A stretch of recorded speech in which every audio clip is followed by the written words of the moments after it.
की बात करते हैं, बात जरूरी है। फतेहपुर को दंगों की आग में झोंकने वाले बीजेपी के जिलाध्यक्ष मुखलाल पाल, जिसने भीड़ को इकट्ठा किया, लोगों को उकसाया, पुलिस को धमकाया, उसके खिलाफ अभी तक कोई कार्रवाई क्यों नहीं हुई है? एफआईआर में नाम भी क्यों नहीं है? देखिए आखिर किसके शय पर फतेहपुर में बवाल हुआ था।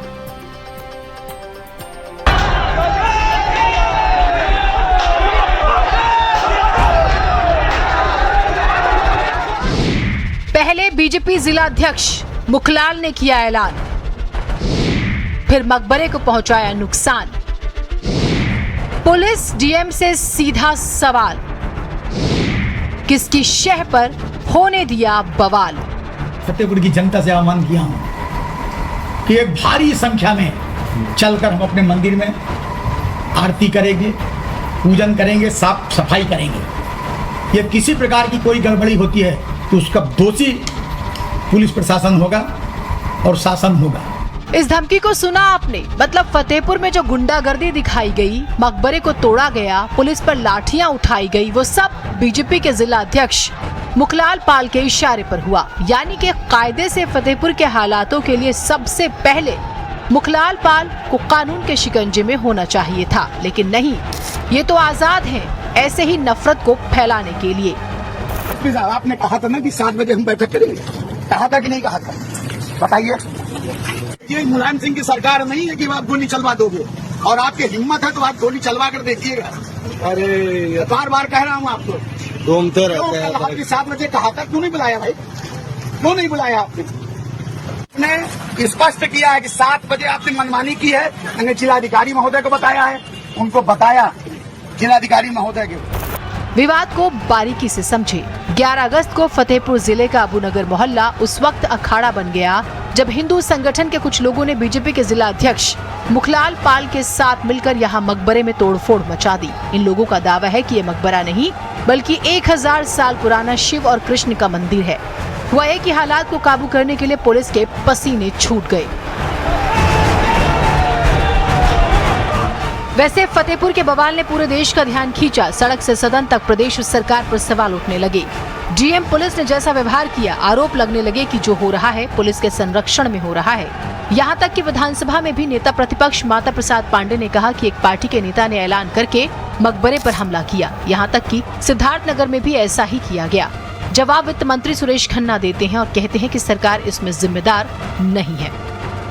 एक संगठित ढंग से एक पार्टी के नेता ने ऐलान किया कि यह मकबरा हिंदुओं का है, हम इस पर कब्जा करेंगे, और भारी संख्या में लोगों को लेकर वहां आए।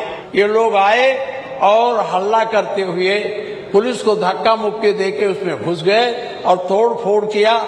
इससे सांप्रदायिक सौहार्द बिगाड़ने की कोशिश भारतीय जनता पार्टी की सरकार कर रही है। मेरे यहाँ एक 2.0 हेक्टेयर में छोटा सा मजार था और आपके नेता ने जबरदस्ती उसको उजड़वा दिया।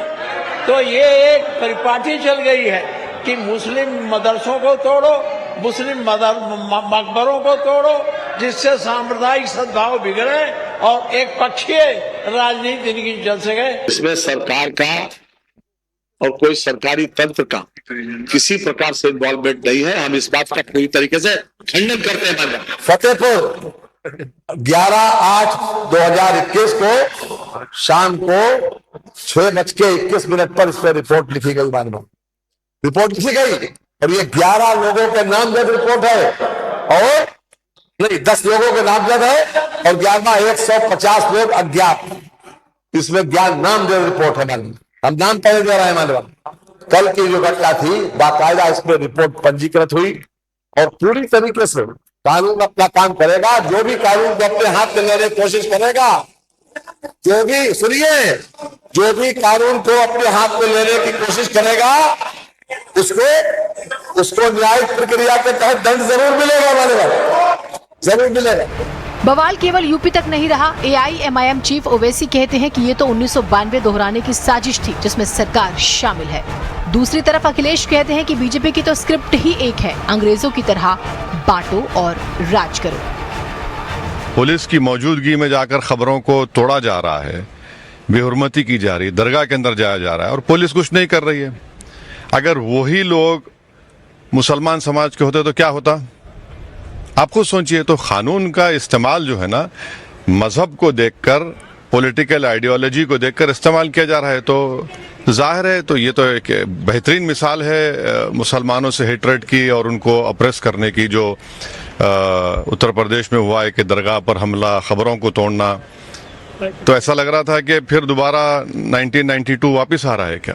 फतेहपुर में जो कुछ हुआ है वो दुर्भाग्यपूर्ण है, और भारतीय जनता पार्टी पे जब अपनी उपलब्धियां खत्म हो जाती हैं तो उनका वो सोची समझी जो रणनीति है जो अंग्रेजों से ली है उन्होंने, भारतीय जनता पार्टी की पूरी विचारधारा अंग्रेजों से दी गई है। डिवाइड एंड रूल, हिंदू मुसलमान के बीच में नफरत फैलाना, अगर हम हक की बात करें तो हिंदू मुसलमान को आगे कर देना।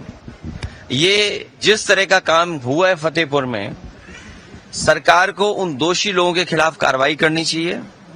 जितने लोग वीडियो विजुअल्स में दिखाई दे रहे हैं उन सबको जेल भेजना चाहिए, और अगर जिलाधिकारी और पुलिस विभाग वहां का नहीं भेजा है तो कहीं ना कहीं सरकार को ये निर्णय लेना चाहिए कि वो अधिकारी रहने लायक नहीं है। मैं समझती हूँ ये दर्शाता है कि किस तरह भारतीय जनता पार्टी किसी भी हद तक जा सकती है इस तरह के घटना कराने में। अगर हम मुख्यमंत्री जी का हिस्ट्री निकाल के देखेंगे तो हमें पता चल जाएगा क्या हकीकत है, क्या सच्चाई है।